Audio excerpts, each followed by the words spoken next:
இந்த வருடம் நம்ம எல்லாருக்கும் நிறைய ஆன்மீக பலன்களை பெற்றுக் கொடுத்து பகவான் கிருஷ்ணனுடைய அருளை நம்மளுக்கு கிடைக்கணும் அப்படிங்கிறதையும் நம்ம கிருஷ்ணவளராம கிட்ட பிரார்த்தனை பண்ணிக்கலாம். ஏன்னா உண்மையில நம்முடைய நியூ இயரை ஹாப்பியா மாத்துறது அவரால் மட்டும்தான் முடியும். மற்றவங்களாம் நம்மளுக்கு விஷஸ் மட்டும் தான் சொல்ல முடியும். பட் உண்மையில ஹெல்ப் பண்றது அவரால் மட்டும்தான் முடியும் இல்லையா? அதனால அவர்கிட்ட பிரார்த்தனை பண்ணிக்கலாம். இன்று ஏகாதசி, அதுவும் வைகுண்ட ஏகாதசி அப்படின்ற ரொம்ப பிரசித்தமா கொண்டாடப்படுது. தென்னிந்தியால இன்று வைகுண்ட ஏகாதசி, வட இந்தியால போன ஏகாதசி தான் நம்மளுக்கு வைகுண்ட ஏகாதசி, மோக்ஷதா ஏகாதசி அப்படின்ற பெயர். சோ இந்த வைகுண்ட ஏகாதசிக்கு சாஸ்திரம் கொடுக்கக்கூடிய பேர் என்ன அப்படின்னா மோக்ஷதா ஏகாதசி அப்படின்னு பேர் சொல்றாங்க. மோக்ஷதா அப்படின்னா மோக்ஷத்தை தரக்கூடிய ஏகாதசி அப்படின்னு சொல்லி சொல்றோம். ஏகாதசி அப்படிங்கிற நம்ம எல்லாருக்கும் தெரியும், மாசத்துல 2 வருது. ஏகாதசி அப்படின்னா 11வது நாள் அப்படின்னு அர்த்தம். அமாவாசையில இருந்து 11வது நாள், பௌர்ணமில இருந்து 11வது நாள் அப்படின்றது ஏகாதசி அப்படின்னு சொல்றோம். இந்த ஏகாதசியானது பக்தி ஜனனி அப்படின்னு சொல்றாரு பக்தி வினோத் தாக்கூர். மாதவ பிரீத்தி பக்தி ஜனனி அப்படின்னு சொல்றார். இந்த ஏகாதசி விரதம் யார் இருக்காங்களோ அவர்களை பார்த்தா கிருஷ்ணர் ரொம்ப பிடிக்குமா. ஏகாதசி விரதம் இருக்கவங்களை பார்த்தாவே கிருஷ்ணருக்கு ரொம்ப பிடிக்குமா. அதே போல இந்த ஏகாதசி விரதம் என்ன செய்யும் அப்படின்னா, ஒருத்தனுக்கு பக்தி இல்லை அப்படின்னாலும் பக்தியை கொடுக்கக்கூடிய மிக உயர்ந்த சக்தி கொண்டவெல்லாம் ஏகாதசி. வெறும் பக்தி மட்டும் கிடையாது, எப்ப பக்தி நம்மளுக்கு வந்துடுதோ அப்ப பக்தியோட சேர்ந்து நமக்கு வாழ்க்கையில என்னெல்லாம் தேவையோ அது பின்னாடி தானா வர ஆரம்பிச்சோம். எப்படி ஒரு நபர் நடந்து போயிட்டு இருந்தார் அப்படின்னா, எனக்கு அந்த நபருக்கு பின்னாடி ஒரு நிழல் என்ன பண்ணும், அவருடைய நிழல் தானா பின்தொடர்ந்து வந்துட்டே இருக்கும். நிழல் தனியா பிடிச்சி இழுத்துட்டு வரணுன்ற அவசியம் கிடையாது. ஒரு நபர் நடக்க நடக்க அவருடைய நிழல் பின்தொடர்ந்து வந்துட்டே இருக்கும். அது போல நம்முடைய ஆன்மீக வாழ்க்கையை நம்ம தொடர்ந்து செஞ்சுட்டு இருந்தோம் அப்படின்னா, நிழல் போல என்ன பண்ணும் அப்படின்னா நம்முடைய பௌதிக வாழ்க்கை தானா நம்ம பின்னாடி வந்துட்டே இருக்கும். நம்ம அதுக்காக தனியா பிரயத்தனம் பண்ணணும், தனியா முயற்சி செய்யணும் அப்படின்ற அவசியம் கிடையாது. யார் ஒருவனுடைய ஆன்மீக வாழ்க்கை ரொம்ப நல்லா இருக்கோ அவனுக்கு குடும்ப வாழ்க்கையா இருந்தாலும் சரி, வியாபாரமா இருந்தாலும் சரி, இல்ல உடல் நலமா இருந்தாலும் சரி, எல்லாம் தானாகவே சரிப்பட்டு அவனை பின்தொடர்ந்து வர ஆரம்பிச்சு. ஸோ அதனாலதான் இந்த ஆன்மீக வாழ்க்கை அப்படிங்கிறது ஒரு மிகப்பெரிய நமக்கு ஒரு வரமா இருக்கு. இதை பெற்றுட்டோம் அப்படின்னா வேற எதையும் பெற வேண்டிய அவசியம் கிடையாது. ஸோ அப்படி இந்த ஆன்மீகத்தை தரக்கூடிய ஒரு நாளாக ஏகாதசி அப்படின்னு சொல்லப்படுது. ஸோ இன்று பொதுவாக மக்கள் எல்லாரும் என்ன பண்றாங்க அப்படின்னா, இந்த வைகுண்ட ஏகாதசி அன்னைக்கு எல்லாரும் பகவானுடைய கோயிலுக்கு போறாங்க. போயிட்டு இன்று எல்லா கோயில்கள்லையும் பரமபத வாசல் அப்படின்னு ஒரு வாசல் திறந்து வச்சிருப்பாங்க. அந்த பரமபத வாசல்ல போயிட்டு பகவானை தரிசனம் பண்றதுக்காக போறாங்க. பரமபதம் அப்படின்னு சொல்லி சொல்றோம், இல்ல வைகுண்டம் அப்படின்னு சொல்லி சொல்றோம். வைகுண்டம் என்னது? வைகுண்டம் அப்படின்னா துன்பமற்ற இடம் வைகுண்டம் சொல்லி சொல்றோம். துன்பம்னா என்னது அப்படின்னு கேட்டோம் அப்படின்னா, ஒரு சிலருக்கு வயிற்று வலி இருக்கலாம், ஒரு சிலருக்கு பண கஷ்டம் இருக்கலாம், ஒரு சிலருக்கு மன கஷ்டம் இருக்கலாம், ஒரு சிலருக்கு கல்யாணமாக கஷ்டம் இருக்கலாம், ஒரு சிலருக்கு கல்யாணம் பண்ணிக்கிட்டு கஷ்டமா இருக்கலாம், ஒரு சிலருக்கு குழந்தை இல்லாம கஷ்டமா இருக்கலாம், ஒரு சிலருக்கு குழந்தைகளால கஷ்டமா இருக்கலாம் இல்லையா? இப்படி ஒவ்வொருத்தருக்கும் ஒவ்வொரு விதமான கஷ்டம் இருக்கு. இது கஷ்டம் கிடையாது, இது பிரச்சனை கிடையாது, இது துன்பம் கிடையாது. ஏன்னா துன்பம் அப்படிங்கிறது எல்லாத்துக்கும் சரிசமமா இருக்கணும், எல்லாருக்கும் இருக்கக்கூடிய துன்பமா இருக்கணும், யாரும் தவிர்க்க முடியாதா இருக்கணும். அதே போல எல்லாருக்கும் வரக்கூடிய துன்பமா இருக்கணும். இந்த துன்பத்தை யாரும் தவிர்க்க முடியாது.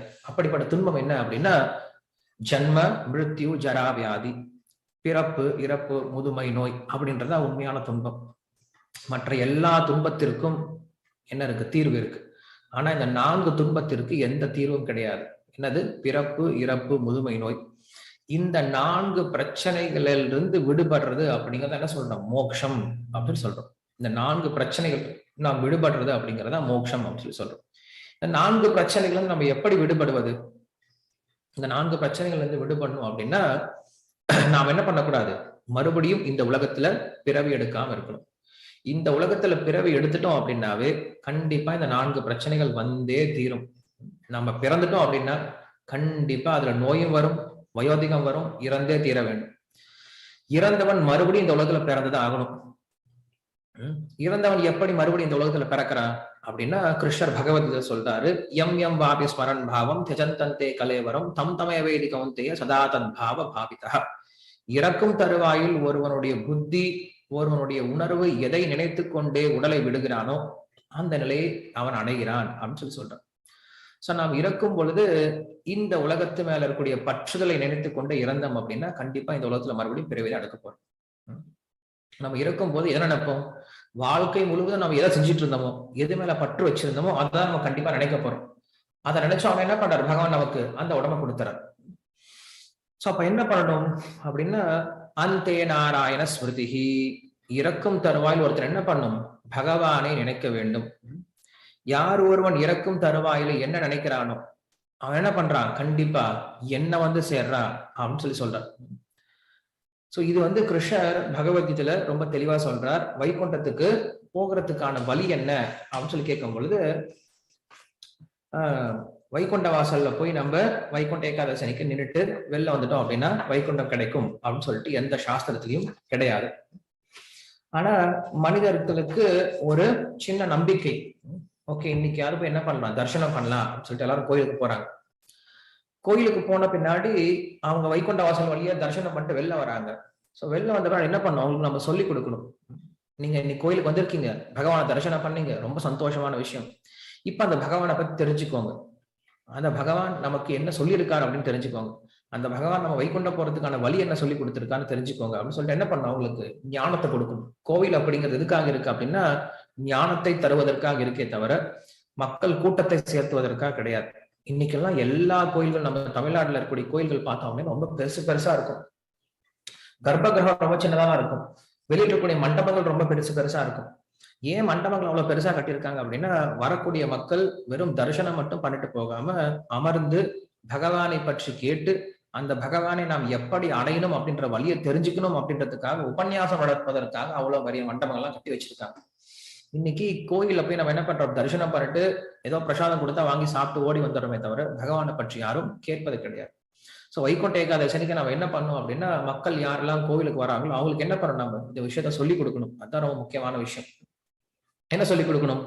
யார் ஒருவன் பகவானை நினைத்து கொண்டே இருக்கானோ, மாமபேத்திய புனர்ஜென்ம துக்காலயம் அசாஸ்வதம் நாப்னுவந்தி மகாத்மானஹ சம்சித்திம் பரமாம் கதாம் சொல்ல. இந்த உலகம் துக்கம் நிறைந்தது. அதாவது பிறப்பு, இறப்பு, முதுமை நோய் அப்படின்ற துன்பம் நிறைந்தது. இந்த உலகத்துல நாம் பிறவி எடுக்காம இருக்கணும் அப்படின்னா பகவானுடைய லோகத்துக்கு போய் சேரணும். சோ பகவானுடைய லோகத்துல எப்படி போய் சேர்றது அப்படின்னு சொல்லி கேட்கும்போது பகவான் சொல்றார், இறக்கும் தருவாயில யார் ஒருவன் என்னை நினைத்து கொண்டே இந்த உலகத்தை விட்டு போகிறானோ அவன் என்ன பண்றான்? கண்டிப்பா என்ன வந்து சேர்றான். அந்த காலேச்ச மாமேவ ஸ்மரன் முக்துவா கலேவரம் எப்ரயாதி சமத் பாவம் யாதி நாஸ்தி அத்திர அசங்ஷயா அப்படின்னு சொல்றான்.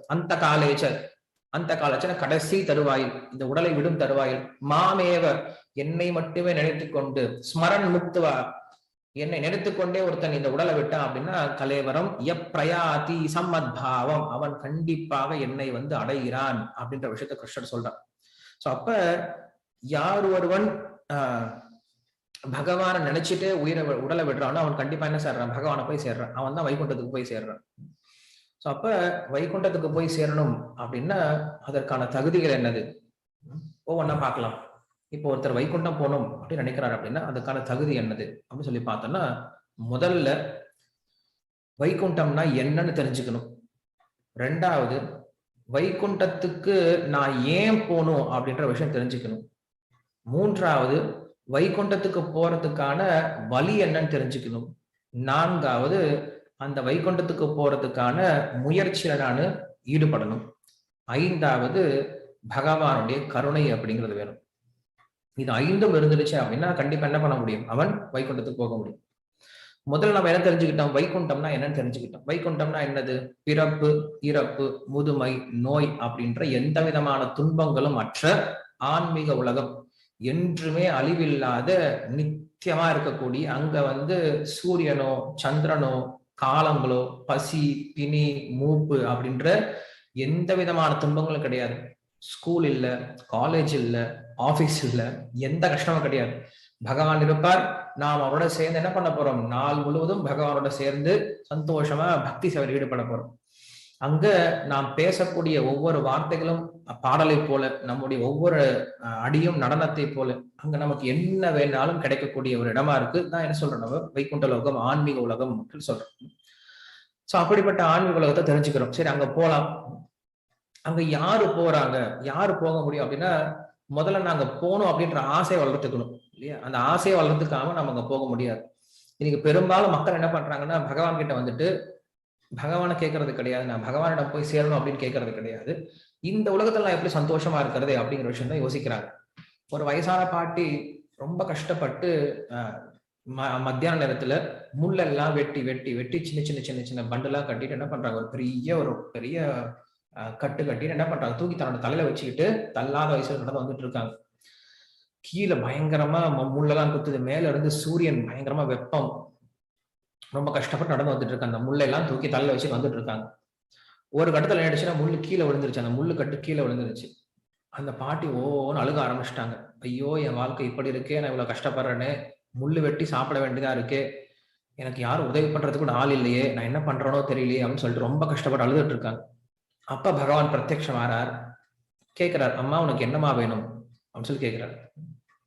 அந்த பாட்டி என்ன கேட்டிருக்கணும், பகவானே எனக்கு உன்னை கொடுத்துரு, எனக்கு இந்த பிறவி போதும், எனக்கு உன்னை கொடுத்துரு, நான் உன் கூட வந்துடுறேன் அப்படின்னு சொல்லி கேட்டிருக்கணும். ஆனா அந்த அளவு கேட்கல அந்த அம்மா. அந்த அம்மா என்ன பண்ணாங்க, அந்த பாட்டி என்ன பண்ணாங்கன்னா, இந்த முள்ளு கட்டு கீழே விழுந்துடுச்சு, தூக்கி என் தலையில வச்சு விடுப்பா அப்படின்னு சொல்லி கேட்டாங்களாம். பகவான் என்ன பண்ண முடியும், நீ என்ன கேட்கறியோ அதான் கொடுக்க முடியும். என்ன பண்றாரு, தூக்கி முள்ளு கட்டு தூக்கி தலையில வச்சுட்டு அவர் போயிட்டார். இல்லையா? இதை போலதான் நம்ம வாழ்க்கையில் நடந்துட்டு இருக்கோம். ரொம்ப கஷ்டப்பட்டு வாழ்க்கை நடத்திட்டு இருக்கோம். எங்க போனாலும் குத்துது குடையுது இல்லையா, எங்க போனாலும் பிரச்சனை தான், வாழ்க்கையில் சந்தோஷமா இல்லை. இவ்வளவு பிரச்சனை இருக்கு, நம்ம என்ன பண்றோம், பகவான் கிட்ட போய் கேட்டு, பகவான் கிட்ட போய் நின்றுட்டு, பகவானே எனக்கு இன்னும் அதிக பிரச்சனை கொடு, எனக்கு பிரச்சனை பத்தல இல்லையா அப்படின்னு சொல்லிட்டு என்ன பண்றோம், இன்னும் எனக்கு பௌதிகமான ஆசைகளை அதிகப்படுத்தி கொடு, எனக்கு இது வேணும் அது வேணும், இந்த மாதிரி நான் இருக்கணும், அந்த மாதிரி சந்தோஷமா இருக்கணும் அப்படின்னு சொல்லிட்டு இந்த உலகத்தினுடைய இன்பத்தை நாம் அதிகப்படுத்துவதற்கு கேட்டிருக்குமே தவிர, பகவான் கிட்ட போயிட்டு எனக்கு உன்னை கொடு அப்படின்னு சொல்லி கேட்கறதே கிடையாது. சோ பகவான் கிட்ட போனோம் அப்படின்னா என்னைக்கும் அவரை கேட்கணும். அவர் கிடைச்சிட்டார் அப்படின்னா நமக்கு அதுக்கப்புறம் வேற எதுவும் தேவையில்லை.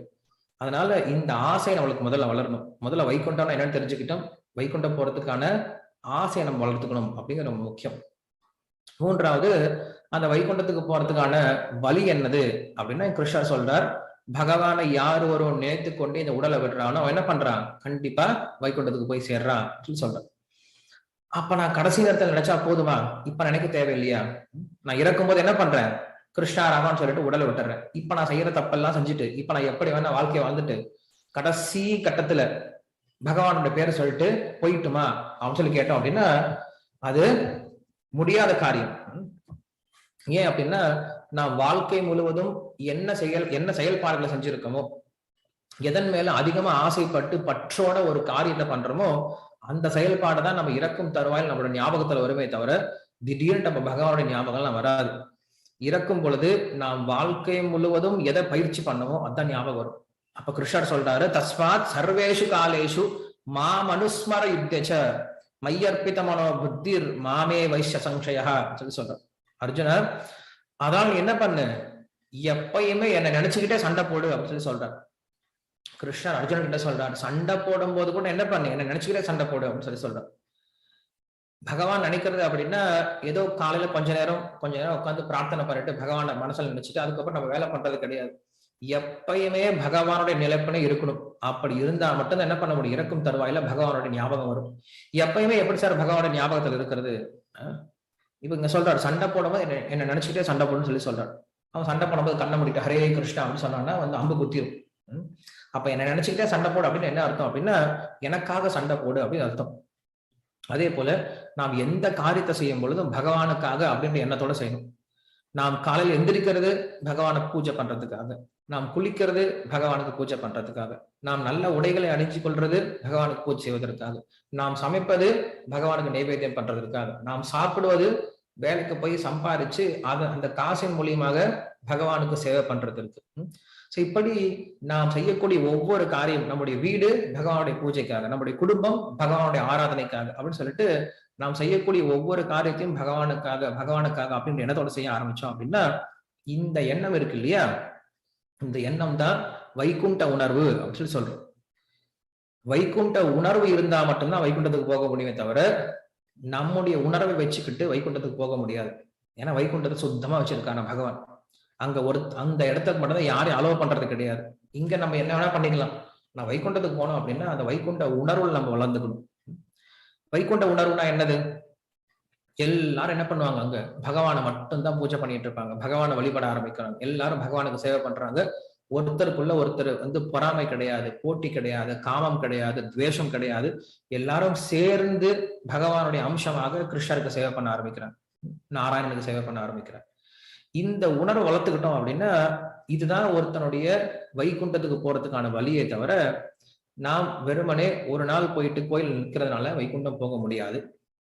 இது நமக்கு ஒரு ஆரம்பமா இருக்கலாம். கோயிலுக்கு போயிட்டு வர்றது அப்படிங்கிறது ஒரு சின்ன புண்ணியத்தை கொடுக்கலாம் நம்மளுக்கு. வைகுண்ட ஏகாதசி அன்னைக்கு பகவானை தரிசனம் பண்ணிட்டு வந்தோம் அப்படின்னா ஒரு சின்ன புண்ணியம் கிடைக்கும். அந்த புண்ணியத்தினால ஒருத்தர் என்ன பண்ண முடியும், கண்டிப்பா அதுக்கப்புறம் அவனுக்கு ஆன்மீக அறிவு கிடைச்சு பக்தனுடைய சங்கத்துல இருந்து பக்தியை பயிற்சி செய்து என்ன பண்ண முடியும், அவன் வைகுண்டத்துக்கு போகிறதுக்கான வழி இருக்கு. ஆனா வைகுண்டம் போகணும் அப்படின்னா அதுக்கான முதல் தகுதி என்ன அப்படின்னா, வைகுண்ட உணர்வை வளர்த்துக் கொள்ள வேண்டும். வைகுண்ட உணர்வு அப்படிங்கிறது எல்லாரும் சேர்ந்து பகவானுக்கு சேவை செய்வது, பொறாமையற்ற நிலையில் இருக்கிறது அப்படின்றத வைகுண்ட உணர்வு சொல்லி சொல்றோம். சோ அதைத்தான் என்ன பண்றோம், நம்ம தினசரி இந்த வைகுண்டம் போறதுக்காக என்ன பண்றோம், வழிமுறை அந்த வைகுண்டம் போறதுக்காக பயிற்சி தான் என்ன பண்றோம், நம்ம தினசரி செஞ்சுட்டு இருக்கோம். தினமும் நம்ம காலையில பகவானுடைய தரிசனத்தை பார்க்கிறோம், பகவானை பற்றி கேட்கிறோம், பகவானுடைய நாமத்தை சொல்றோம், பகவானுக்கு அர்ப்பணிக்கப்பட்ட பிரசாதத்தை சாப்பிடுறோம், பகவானுக்காக வேலை செஞ்சுட்டு இருக்கோம். சோ இப்படி நாம் வாழ்க்கை முழுவதும் கிருஷ்ணருக்காக கிருஷ்ணருக்காக கிருஷ்ணருக்காக வாழ்ந்த பின்னாடி இறக்கும் தருவாயில் அவன் யார் நினைக்க போறான், இயற்கையாக என்ன பண்ண போறான், கிருஷ்ணர் தான் நினைக்க போறான். அதனால இந்த ஒரு விஷயத்தை நம்ம ஞாபகம் வச்சுக்கணும். இந்த விஷயத்தை நம்ம மக்களுக்கும் சொல்லிக் கொடுக்கணும். மக்களுக்கு சொல்லிக் கொடுக்கறதுக்கு முன்னாடி முதல்ல நம்ம பயிற்சி பண்ண ஆரம்பிக்கணும். அதனால நாம இந்த தொடர்ந்து இந்த காலை வகுப்புகளை நம்ம எல்லாரும் அட்டன் பண்ண முயற்சி பண்ணலாம். ஸோ வைகுண்ட ஏகாதசி வாழ்த்துக்கள் எல்லாருக்கும். இன்று ஒரு நாள் நம்ம தானியங்களை தவிர்த்து வெறும் பழங்கள், காய்கறிகள் இல்லையா, இதெல்லாம் சாப்பிட்டுட்டு நிறைய பகவானுடைய நாமத்தை சொல்ல முயற்சி பண்ணலாம். ஏதாவது ஒரு வகையில இன்னைக்கு நம்ம கேட்டோம் இல்லையா, வைகுண்ட உணர்வு அப்படின்னா என்னது, வைகுண்டத்துக்கு போறதுக்கான வழி என்னது அப்படின்ற விஷயத்த நமக்கு தெரிஞ்ச மக்களுக்கு யாராவது ஒருத்தருக்காக சொல்லி கொடுக்கலாம். நிறைய பேர் நீ கோயிலுக்கு போறாங்க, நல்ல விஷயம்தான். பட் கோயிலுக்கு போனா மட்டும் பத்தாது. அந்த கோயிலுக்கு போயிட்டு வைகுண்ட உணர்வை வளர்த்துக்கணும், பக்தி செய்யணும். அந்த பக்தி செய்வதற்கான வழி என்னது, பகவத்கீதையில் இருக்குன்னு சொல்லிட்டு அந்த பகவத்கீதை கொடுக்க முயற்சி பண்ணுங்க. அவங்களுக்கு பக்தியை கொடுக்க முயற்சி பண்ணுங்க, பக்தியை பத்தி பேச முயற்சி பண்ணுங்க. ஸோ எல்லாருக்கும் கிருஷ்ணர் இந்த புது வருடம் அதே போல வைகுண்ட ஏகாதசி அன்னைக்கு எல்லாருக்கும் நல்ல பக்தியை தருமாறு கிருஷ்ணவல்ராமர் வேண்டிக்கிறோம்.